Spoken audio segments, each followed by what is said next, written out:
अस्सलामुअलैकुम। आज का हमारा टॉपिक है basic abdominal pathologies on CT scan, यानी कि सीटी स्कैन में एब्डोमिनल पैथोलॉजीज क्या क्या होती हैं और कैसी दिखती हैं, वो आज हम यही पढ़ेंगे। My name is Anees Qureshi, आप देख रहे हैं मेरा यूट्यूब चैनल। अगर आप चैनल पर नए हैं तो सब्सक्राइब करना मत भूलना। आज का हमारा टॉपिक है basic abdominal pathologies on CT scan. तो चलिए स्टार्ट करते हैं आज की वीडियो।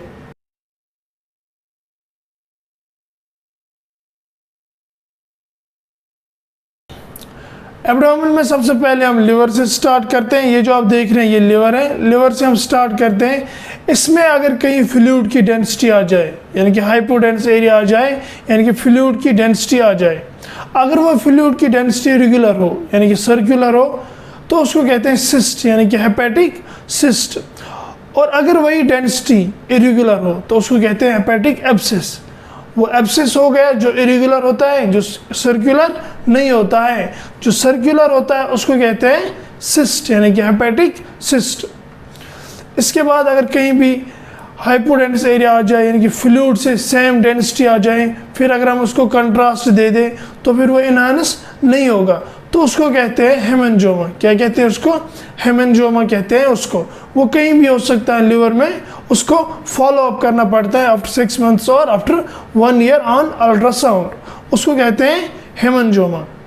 और अगर हम कंट्रास्ट में ही जो सर्कुलर होगा, वो जो सिस्ट होती है वो भी इनहांस नहीं हो जाएगी। और अगर इरेगुलर होगी यानी कि एब्सेस होगी, वो भी इनहांस नहीं हो जाएगी। इसके बाद ये जो आप देख रहे हैं ये बोन्स, वर्टिब्रा की बोन्स, ये है रिब्स। अगर ऐसी डेंसिटी कहीं लिवर में आ जाए, लिवर में कहीं ऐसी डेंसिटी आ जाए, यानी कि हाइपर डेंस आ जाए, हाइपर डेंस आ जाए, उसको कहते हैं कैल्सिफिकेशन, यानी कि हेपेटिक कैल्सिफिकेशन हो गई है। अब अगर कभी ये लिवर जो होता है ये इरेगुलर होता है, यहाँ पे थोड़ी बफरिंग हुई होती है, उसको कहते हैं CLD। क्या कहते हैं उसको? उस पैथोलॉजी को कहते हैं क्रोनिक लिवर डिजीज, यानी कि CLD कहते हैं उसको। लिवर की इरेगुलरिटी, अगर लिवर के बॉर्डर्स यानी कि इरेगुलर हो जाए तो उसको कहते हैं CLD। अब अगर कहीं लिवर में हाइपोडेंस एरिया आ जाए, हाइपोडेंस एरिया आ जाए जो ना हेपेटिक सिस्ट लगता हो, ना एब्सेस लगता हो और ना ही हेमेंजोमा लगता हो, तो हमें उसको कंट्रास्ट देना है। कंट्रास्ट देने के बाद अगर वो इन्हांस हो जाता है, अगर वो कंट्रास्ट देने के बाद कहीं भी इन्हांसमेंट हो जाती है उस एरिया में, तो उसको कहते हैं हेपेटिक मैस, यानी कि कार्सिनोमा वो हो सकता है। कार्सिनोमा उसको कहते हैं जो कि इन्हांस हो जाए कंट्रास्ट से। इसके बाद हम आते हैं यहाँ पे, इसको कहते हैं GB, यानी कि गॉल ब्लैडर। गॉल ब्लैडर में दो चीज़ें होती हैं CT पे, या तो पोलिप होगी या फिर कैलकुलस होगा, या तो पोलिप होगी या फिर कैलकुलस होगा। पोलिप जो होती है वो हाइपोडेंस होती है और जो कैलकुलस होता है वो हाइपरडेंस होती है। ये दो चीज़ें बेसिकली होती है GB में। इसमें और भी बहुत सारी चीज़ें होती हैं, लेकिन बेसिक पैथोलॉजीज में यही दो आती है, या तो पोलिप होगा या फिर कैलकुलस होगा। इसके बाद हम आते हैं स्टमक में। ये जो आप देख रहे हैं इसको कहते हैं स्टमक। इसमें भी कुछ बेसिक पैथोलॉजीज होती हैं।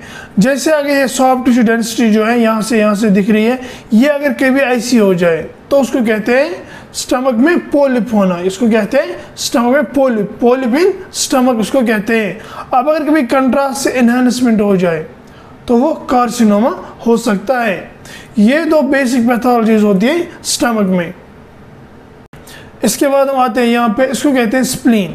स्प्लीन में कैल्सिफिकेशन भी हो सकती है, कैल्सिफिकेशन कहीं भी हो सकती है। वो ऐसी दिखती है यानी कि हाइपरडेंस दिखती है, ऐसी वो दिखती है यानी कि हाइपरडेंस होती है। वो लिवर में भी हो सकती हैं, वो स्टमक में भी हो सकती हैं, वो स्प्लीन में भी हो सकती हैं, किडनीज में भी हो सकती हैं। वो कैल्सिफिकेशन जो है वो कहीं भी हो सकती है। इसके बाद हम आते हैं स्प्लीन पे। स्प्लीन में कैल्सिफिकेशन हो सकती है, कभी कभी हाइपोडेंस एरिया भी आता है स्प्लीन में। उसको क्या कहते हैं? उसको कहते हैं स्प्लीनिक इन्फार्क्ट। क्या कहते हैं उसको?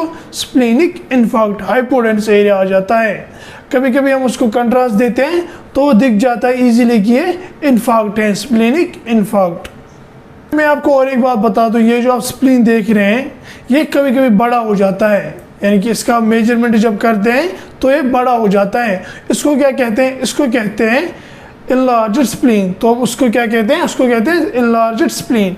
ऐसे ही कभी कभी लिवर जो है, लिवर का मेजरमेंट करते हैं तो वो बड़ा हुआ होता है, तो उसको क्या कहते हैं, इनलार्ज्ड लिवर, यानी कि लिवर का साइज जो है वो बड़ा हो गया है। वैसे अगर स्प्लीन का साइज जो है बड़ा हो गया है, उसको कहते हैं इनलार्ज्ड स्प्लीन, और उसको कहते हैं इनलार्ज्ड लिवर। इसको कहते हैं हेपेटोमेगैली, और इसको क्या कहते हैं, इसको कहते हैं स्प्लीनोमेगैली। लिवर का इनलार्जमेंट जब हो जाता है तो उसको कहते हैं हेपेटोमेगैली, और स्प्लीन का जो इनलार्जमेंट होता है उसको कहते हैं स्प्लीनोमेगैली। इसके बाद यहाँ पे आते हैं, इसको कहते हैं पेनक्रियाज। ये जो आप देख रहे हैं इसको कहते हैं पेनक्रियाज।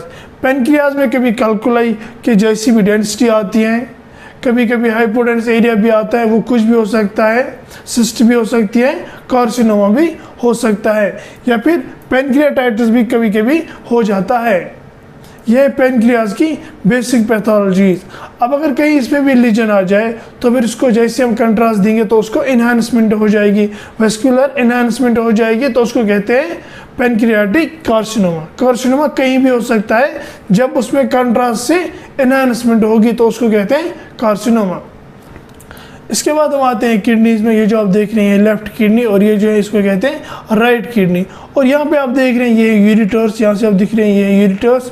किडनीज में तो बेसिक पता ही है कि इसमें कैल्कुलस होती हैं जो कि हाइपरडेनस होती हैं, कहीं भी हो सकती है। किडनीज में स्टोन जिसको कहते हैं, कैल्कुलस जिसको कहते हैं, वो कहीं भी हो सकती है। अगर मल्टीपल हो तो उनको क्या कहते हैं, उनको कहते हैं कैल्कुलाई।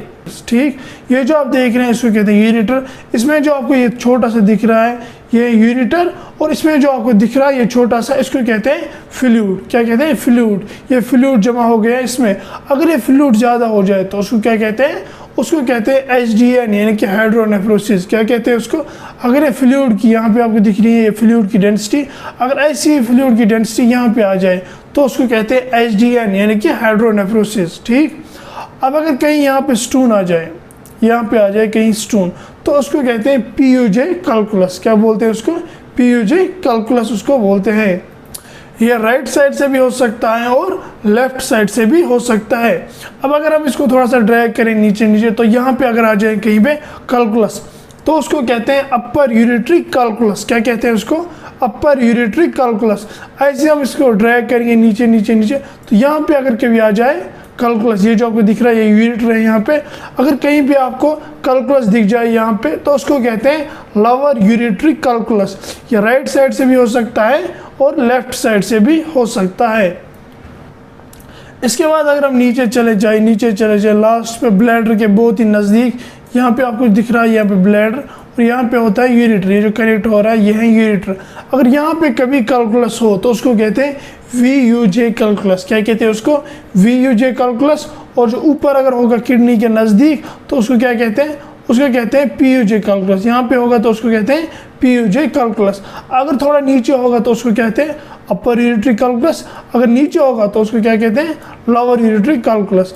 और अगर बहुत ही नीचे हो, ब्लैडर के बिल्कुल साथ, उसको कहते हैं VUJ कैल्कुलस। ठीक है,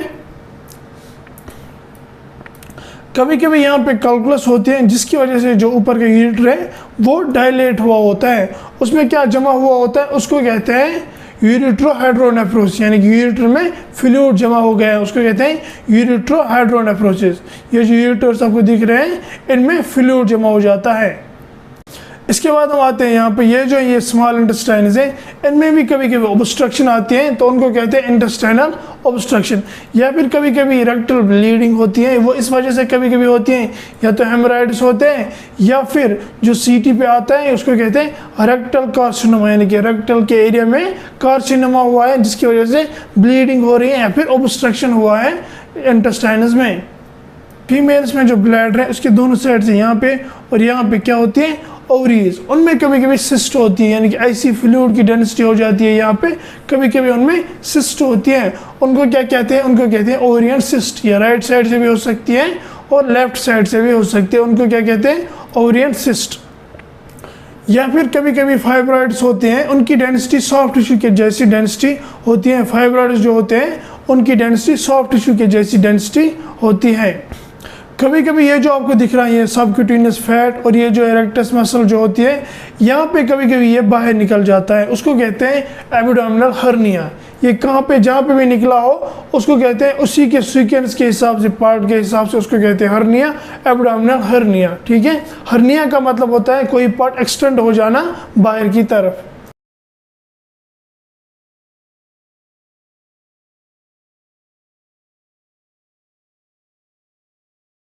तो यहाँ तक कंप्लीट होता है basic abdominal pathologies on CT scan. आपको इन्फॉर्मेशन कैसी लगी नीचे कमेंट सेक्शन में ज़रूर बता देना, और अगर आपको मेरा काम अच्छा लगता है तो मेरे चैनल को सब्सक्राइब करें, शेयर करें, लाइक करें, मुझे फेसबुक, इंस्टाग्राम और ट्विटर पे फॉलो करें। तो मिलते हैं नेक्स्ट वीडियो में, तब तक के लिए खुदा हाफिज़।